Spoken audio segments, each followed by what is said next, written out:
নর্মদা রামায়ণর কথা যে রামায়ণ পড়িতে যে মু আমার হাতে বলছি রে ভাই খাই মানে ঠিকই হচ্ছে ভাগবত পুরাণ পড়ো তুমি কারা পড়ো তুই তো বাড়ি বৈঠা তো নেই পুয়ো ঘটা আর এই তো সে চন্দ্রসেনা কে ভোটে দেউছে আর এস করবে কথা কইটা গো কহিব অমৃত বচন এস করিব ঘন ঘন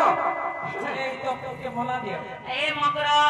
যদি পুরাণ শাস্ত্র পড়িতি তো বলে দিকে জানিতি তো তুমি তো ঘরে রইলু রে বাড়ি বৈঠা আমি নেই পড়ো আর কাই পুরাণ শাস্ত্র জানব এইটা গো ননি কে গো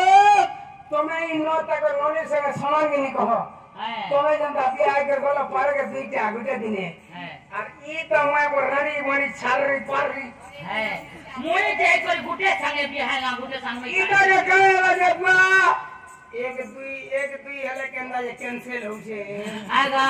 তার নাম নর্মদা আর রামায়ণর কথা